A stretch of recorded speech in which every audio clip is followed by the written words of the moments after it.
Hey guys, we're the Jersey Comic Crew, and in today's episode, we're going to do a breakdown of Mandalorian Season 2, Episode 1, The Marshal. We're going to give you a quick recap of what happened, some Easter eggs, and more importantly, our thoughts on the next episode and where the season's going to go. Stay tuned.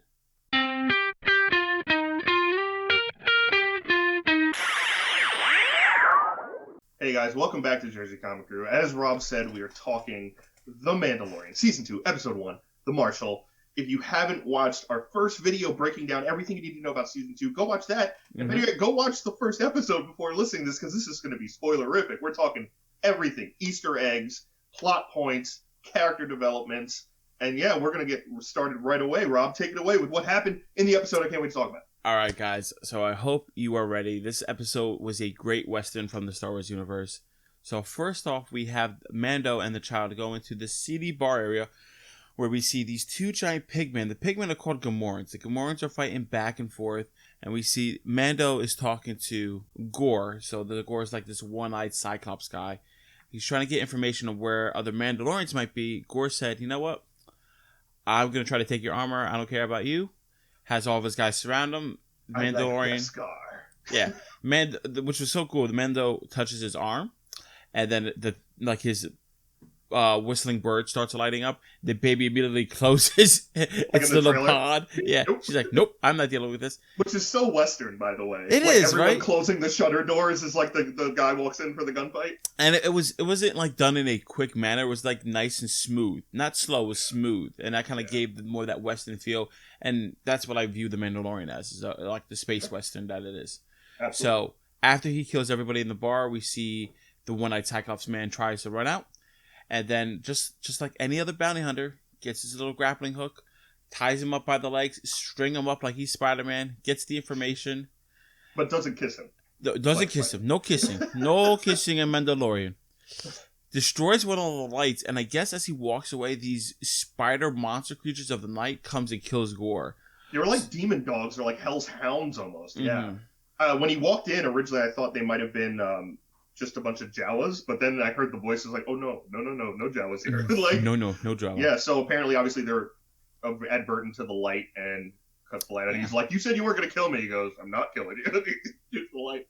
So the information that the Mando got was that there's a Mandalorian on Tatooine, on this different, unique area. So we see the Razor Crest lands down on Tatooine, and we see an old familiar face, Peli Motto from Season 1 with her little robots. She lends him his speeder, and he takes that speeder and goes to that town, to Mos Pelgo, which is a little small mining town, not even on any of their maps. That's where apparently the new Mandalorian's going to be. This is a small little mining outpost where there's no maps or anything charted on anything. So he finally gets there, super small town. Again, you get that Western feel. He's driving down the middle, going slow with the baby in the backpack, just looking around, doing what the baby does. Yeah. He stops in a bar, walks in, tries to get some information on where the other Mandalorian is. The bartender says, oh, you mean the Marshal? He's wearing armor like yours. We see the Marshal character comes in, and he's wearing Boba Fett's armor. Now, I'm sure many of you watch it at home, and me, drop. I'm like, that's not Mando, because that's not Boba Fett. Boba Fett looks a little buff, a little bigger. Yeah.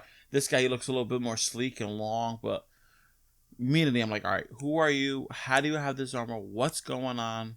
I know. I'm sure Chris knows, right? We see him take off the mask and offers him a drinks, and he introduces himself as Cobb Vance. Right, yeah, Chris? Cobb Vance. Vance, sorry. Cobb Vance, yeah. He's a character that was originally just in the expanded universe of novels, canon novels. Mm-hmm. And he was a part of Chuck Whittig's Jedi Aftermath novels, which take place after Episode 6, where it's kind of similar. He finds Boba's armor in a little bit different fashion, obviously. Okay. A little different, obviously, as we see it here. But the best part about it is, you see him in Boba's armor, and you don't even, even if you're Rob, who's not as an in-depth uber Star Wars nerd, that's not Boba Fett because the armor doesn't fit properly. Exactly. So immediately Mando says, that armor is mine. Give me that armor right now. Everything just dropped. He also knows exactly whose armor that is, by the way. Do you think so? Absolutely. See, that didn't come across to me. To me, it just seems he just wants Mandalorian armor back to bring it back to his ancestral home. I think the point of it also is, I think that's also the point why he doesn't say whose it is. The ambiguity to kind of like I think it's like, oh my god, I just stumbled upon like the holy grail of armor, and if this guy is either dead or alive, if he's alive, I need to get it back for him or something like that, or if he's dead, I need to get it back to where it belongs, like in a museum almost. Like it's very Indiana Jones-esque of like, no, that belongs in a museum, like kind of like that. Could be. So as the two of them are in the bar, tensions start to rise, and then the world starts shaking. Not the ground, the world. We see giant movement in the sand. It turns out to be the Crate Dragon. Comes and eats one of their great big hairy yaks and leaves. The Banthas. Yes. So Cobb, hairy yak. The hairy yak. What do they call? What's the real names? It's called a bantha. A bantha. A hairy yak. A big hairy yak is way funnier though. The two of them made an agreement. It says, hey, if you help me kill this giant dragon, the armor is yours. So the two of them go on an adventure to try to see where this thing lives. Mando and the Marshal encounter the Sand People, the Tuscan Raiders, which we've seen in previous movies. The Tuscan Raiders, Mando, and the Marshal, they kind of all made an alliance right now to all work together for a common enemy, right? We kind of see this kind of set up in season 1 where they work together with the indigenous people to free them from the Imperial control. They're doing it again, exactly, to take down the Crate Dragon. So they have to get the Crate Dragon. They have to get the townspeople to help them. Everybody's pitching in to take this down. But during that time, before we get that final battle between the Crate Dragon, the townspeople, the Tuscan Raiders, Mando, and the Marshal, we see some of the Marshal's backstory. After the second Death Star was exploded and destroyed, their little town got invaded by the Miner Coalition, correct? Yeah, the Mining Coalition just immediately, which is very common in areas of like Africa, South America, where whether it's a leader goes down. Those are in Star Wars. Yeah, no. It's actually very common in small villages and towns that aren't first world countries. That the second like a leader changes in power or gets taken down, certain coalitions will come in and just take over towns and villages, which is awful, but it's how it is sometimes. So we see Cobb is running out, like trying to avoid the Minor Coalition, troops, whatever we call them. He steals this crate, and it turns out to be Silex crystals. As he's running into the desert, for a couple of days, he's about to die. The big Jawa truck machine that we've seen in season 1 comes in. And pretty much Jawas are like they're the roaming heroes of the show, man. Right? Every season they come up at the right time. The scavengers, to me, I'm like, all right, why did the Jawas not just take the bucket and leave the guy to die? But plot, right? They're probably still looking for Suga. So Cobb sees the armor there, trades the Silex crystals for some water so he can live, and he gets the armor, and then he starts defending the village. Then we get this great battle sequence of them trying to fight the Crate Dragon. They're launching these harpoons into him to try to pull him back. They know like Roman style. Exactly. The underbelly is the weakness, like every other snake, right? With armor. It reminded me of almost like a Legend of Zelda boss battle. It did, right? Because there's all these different steps that you had to do. You got to shoot arrows at it. It flips upside down. Then you got to stab it in the stomach. Exactly. So they're all blasting. They're trying to get this done. Eventually, Mando has to jump into the snake, the dragon's mouth, essentially. Electrocutes him, throws a bomb in there with explosive on the hairy yak. All this crazy stuff to explode to get out. I felt bad for the Bantha where it's like, no, I'm running away. He's like, wait here. He's like, what? You're trying to kill me. Why would I wait? And that thing was had all those kind of bombs.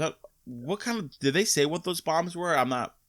They didn't say, but they had him, I think, when Marshall started gathering things to defend the town, they had him kind of in almost like like an armament or a storage locker of just arms in case something bad happened. So they kind of piled them all together, used them to try and blow up this Crate Dragon, which is part of the Easter eggs later on, which I'll talk about. Yes, which we'll get to.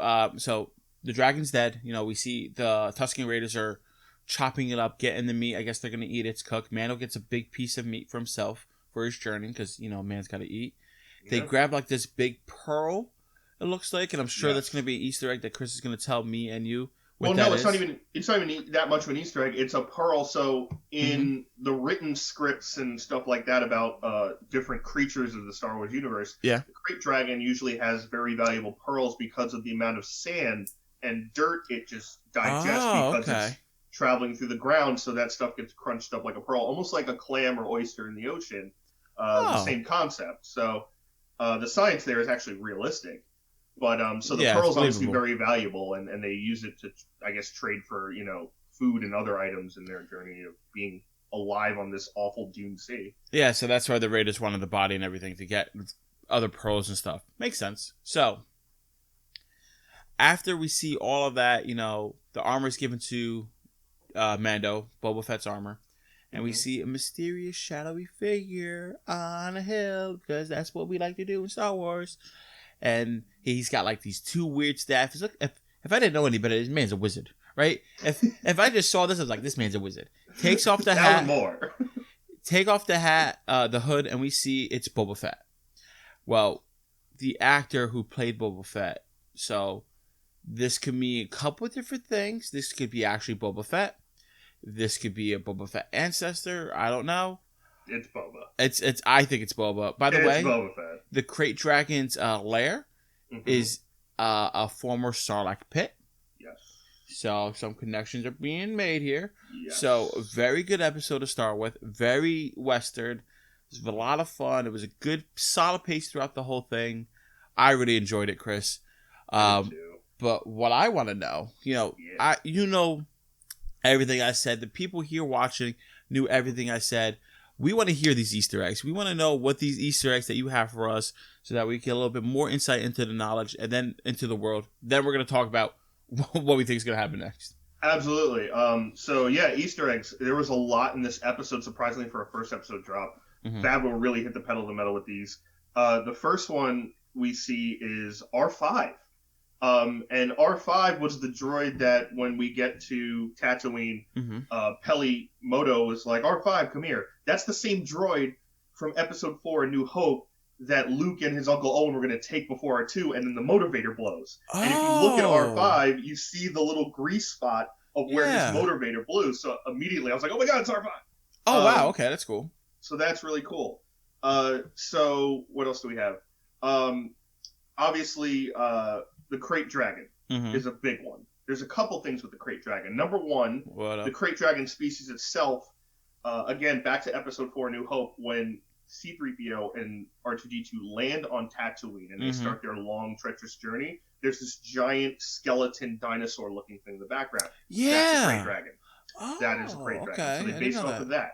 Another thing which is also very, very weird in Star Wars. It's one of these questions that's been lingering for almost 40 years that Favreau basically answered seamlessly. And that is the Krayt Dragon sound. So if you notice when he's crawling through the sand, like very Tremors-like, right? I was waiting for Kevin Bacon to show up.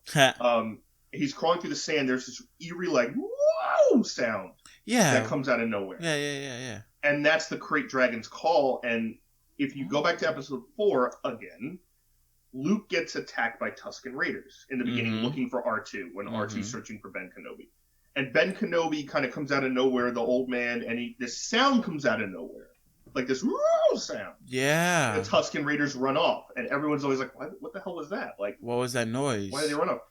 That is the sound of the Krayt Dragon, and the Tuscans obviously fear the Krayt Dragon. Yeah, of course. It eats people, and it's massive. Yeah. So they connected that 40 years later, more now. That's a great connection. The call, like something that's always been like, what the hell? Like he scared him off by screaming, like one of those things.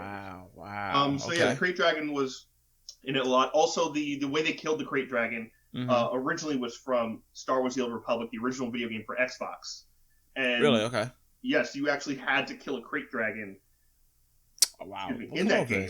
Okay. And in that game, you have to kind of do the same thing. You have to lure it out, and you have to set up bombs, and it explodes under the stomach. So they kept that from the video game that is beloved by so many Star Wars fans. The Old Republic. That's awesome. Yes. So next up, we have Cobb Vance. And I mentioned him before when it came to him being a part of the expanded universe and getting Boba Fett's armor. They kept that in line. It didn't fit him, and he got it somehow through trading. Okay. But Cobb Vance was also riding this very unique speeder.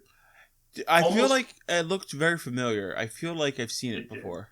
And it was a very familiar speeder. Also, in the way almost Rey in the prequel trilogy kind of has a speeder engine as her speeder. But Cobb Vance looked very familiar. It looked, and I don't know if this is confirmed or not, but it looked exactly like Anakin Skywalker's speeder from Episode 1. It looked exactly like the engine. And it also sounded like it. So I don't know, like, if we could play it side by side, but Anakin's speeder had this very specific sound. It was kind of like this plane engine. I remember that. And it sounded exactly like it had the same yellow fins in front. It looks like he had to repair it and added a red one, but it looks like he's just connected Anakin and Vader to this with that speeder. Oh, wow. Which is okay, awesome. Cool. And obviously the last one, which will lead right into speculation because this is big, is obviously Boba Fett, right? Yes. And Boba Fett, who we saw at the very end on, standing above the Dune Sea. Number one, obviously we got hints of him throughout the entire episode, right? His armor, talking about the Sarlacc pit. There's a line where it's like, there's no such thing as an abandoned Sarlacc pit. And Mando's like, there is if the Krayt Dragon eats the Sarlacc. Yeah, something eats the Sarlacc, yeah. Which kind of led me to be like, oh my god, is Mando, or is Boba Fett inside this Krayt Dragon now? Are we going to see him, like, unconscious as they rip stuff open? Like, what's going to happen? I was a little upset when we first saw the armor of Boba Fett on the Marshal, on Cobb Vance. Because I was like, oh, wait, is that what you mean by Boba Fett's back? Come on, don't be this, don't be that. Oh, no, not at all. But I had that worry. No, it was absolutely what we talked about last week in our breakdown video, where it's like we think he's kind of going to be in the background, getting closer and closer. Which I'll get to a mind blowing moment in a second. Okay. So with Boba, couple things obviously. One, to me, it got connected to season 1, where we see this random person who we don't know walking towards the bounty hunter that got taken out, who was laying unconscious in the middle of the Dune Sea. Played by Ming-Na Wen from Agents of S.H.I.E.L.D. Yeah. And if you notice at the end, Boba walks away, you hear that same, like, boot spurs sound, almost like the cowboy boot sound. I didn't pick up on that, but okay. There's the same sound as he walks away, so that, I think Boba was in season 1 going to her, so she's going to play a role somehow in this. And number 2, which is the biggest thing, is he's Boba, alive, right? I mean... Well, obviously, yeah, he's alive. We saw the scars in his face. He's literally been beat up. To me, it looks like he escaped the Sarlacc when the Krayt Dragon ate it, because we know the Sarlacc has acid, like it spit acid, and it looks like his armor was a little, like, degrading and kind of a like little breaking. Yeah, a little like roughed up, if you will. Like corroded. Yes. So it looks like he got maybe like hit with the acid, found was out and had to maybe take off the armor so it didn't burn through him. So that's why I was thinking that maybe he sold the armor off, but like the Mandalorians don't do that, no matter what the case may be. So that makes sense. He had to throw it off because it was covered in acid, and then he couldn't get back in there. And then he couldn't get back to it because the Krayt Dragon was all over it. So here's the other crazy part. So we see Tamora Morrison at the end, obviously. He's wearing this very, like, almost like Ben Kenobi-ish brown cloak. Yes. The weapons he has are Tuscan Raider weapons. Oh, is that what they were? Okay. Yes, this long staff, which they use, which is the one you see them attack Luke Skywalker with, right? He also has that very long, like sniper rifle-esque weapon that you see in, like, episode 1 and 2 when they're shooting at the pod racers and stuff.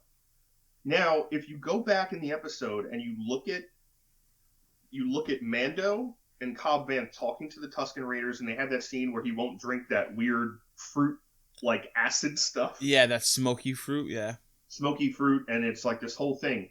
There's 4 Tuscan Raiders. 3 of them are reacting and talking. There's 1 Tuscan Raider on the very edge, and it's in darkness, that doesn't move, and he just sits there and doesn't say anything. No, you're telling me that was Boba Fett? I think Boba was there the whole time as a Tuscan Raider, and he's blending in so he can get food and nourishment until he can figure out a way to get back into the real world and figure out his next God. He infiltrated the Tuscan Raiders whole time, trying to figure out how he could get his armor back. Yes. Oh, I think he's been there the whole time, and he's using the Tuscans for their resources. And I don't know if Boba speaks Tuscan or he's just really quiet and has like the face mask. And because he was in that kind of Tuscan-esque uniform. I think he was there the whole time. And I think we see him in the episode just chilling there at the fire. and then we see him again. And he's always close to Mando. Now he saw Mando has his armor. Now he's gonna be following Mando, like I said before last episode. Also, he was sitting across Cobb Vance wearing his armor. So imagine the restraint he had there, where he's like, "This dude's wearing my armor." True. So now he's like, okay. Now possibility might be a spoiler for future episodes. It could be. Yeah, so but to me, it seemed a little too weird because the Tuscans got very upset, and they all reacted except this one that was just sitting there.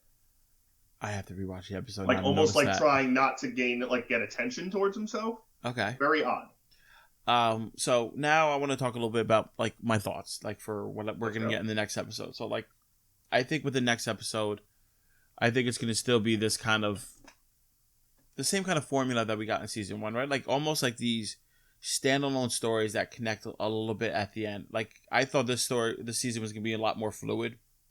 I don't think we're gonna get that. I think we're gonna get the same kind of format. So like now he's gonna go just follow some other lead to try to keep following the Mandos, or he's gonna like find a Mandalorian temple to bring this armor to. Like it's this next episode is gonna be returning the armor somewhere, right? And then I think we're gonna see and we're gonna see Boba Fett following him to try to get that armor back, but staying a distance away. We could also see a reverse to see Moff Gideon's side of this. I think that would be a good change of pace. Like we spend probably the first half of the next episode seeing Moff Gideon and following his arc and the story, because he's going to be a central character, especially with that dark saber. You can't just leave us hanging, especially when we want so much. So we're probably going to see a little bit of him. Then it's going to cut to Mando returning the armor. I think we're going to get some more Mandalorian backstory here, since we have the big Mandalorian armor. We have that sword. I think we're going to get like some background play next episode. That's my thinking. I mean, I think so. I do think though, one thing I think this season's going to be a little more connected than season 1. And I think even though this first episode was very much like, okay, kind of the norm, right? He goes into a town, he helps some people, he leaves, he becomes like, this legend in a positive way where he has so many other places. I think we are going to get a little bit different pacing, and I think this armor is going to set the story for the backstory it's going to be like almost like a story within a story, right? I think so, because like there's not a lot in this episode that's guiding me to like what I think the next episode's going to be, which is cool. Yeah. Right? Because it's still all the surprise. Which is okay, because I like to be surprised. Exactly. Like, especially like me and you, we watch so much content, read so much content, we kind of understand a lot of story beats, and sometimes that ruins it. Sometimes that heightens it. Yeah, absolutely. With this one, the only thing we can think of, we're like, all right, we have 2 leads that we know of. Or 3. He has to get his ship back and leave. Okay, that's nothing. He has to take the baby to meet his kind. Very ambiguous, and we're not going to see that in the next episode. That's the overall plot. Exactly. I don't think we're going to see that this season. No, they're not going to get rid of Baby Yoda. Like everything in this episode, I'm like, all right, that's going to be a toy. That's a meme. That's a poster. Like, him peeking out of the like where he's in the vase at the bar. Yeah. Oh, that's a pop figure. Like it's just a marketing genius boy. Exactly, but I'm just saying, like I'm listening, like the things that we have to go on to try to figure out next episode, and then the other thing is that we see Boba Fett is back, and Mando has the armor, right? Like we don't have a lot of leads to follow, which is cool because it leaves them so much creative room. Like I never thought we were gonna get this kind of episode, and I'm glad we did. What I think kind of goes in line with what you were saying, I think it's just going to be focused on Boba Fett instead of Moff Gideon for episode 2. Oh, and I see that. We only have 8 episodes, so. Because I think the biggest question right now is how the hell did Boba survive? What were the... we now have seen him. We now know he's alive. It's back in canon that he survived. Yep. How does he get out of the Sarlacc pit? What has he been doing? What is his goal? Like, is it even to get back? Does he even want his armor? Right? Dude, this is so cool. I'm so excited. I think that's even more of the behind-the-scenes, like, plot. And then we'll get to Moff Gideon, maybe if that's resolved in the next episode or whatever. Because... I will say they're not wasting much time with the story beats, right? Like, I didn't think, even with the way the overall plot of episode 1 was kind of like, all right, kill the beast. Yeah. I think it still had that, like, we're throwing Boba in episode 1. Like, you know what I mean? Like, very true. Right off the bat, like, it is pedal to the metal. There's not really time for filler when it comes to storytelling, because, again, you still have Bo-Katan, Sabine Wren, Ahsoka Tano, possibly Baylor Valance, and other characters that we don't know, as well as bringing back Cara Dune and Moff Gideon and all these other characters. So yeah, I think there's still a lot of room, but I think they're going to focus on maybe getting like they really want to retcon this Boba epic storyline They have and to get do it it, like yeah. done and possibly backdoor him into his own thing. Guys, that is our review on episode 1, The Marshal, for season 2 of The Mandalorian. We want to hear your theories down in the comments below. Please let us know what you think. And guys, thanks so much for watching. Please give it a thumbs up. Helps out the channel a lot. I apologize for the audio, but we're moving to a new studio, which is very good. And then make sure you subscribe if you are new. Put on notifications. Share with other people. Help us grow. Really appreciate it. And we'll see you next time. Before you go, you're going to see our icon right here. Make sure you subscribe, and you're going to see some more videos up here. Check out some more content if you don't mind.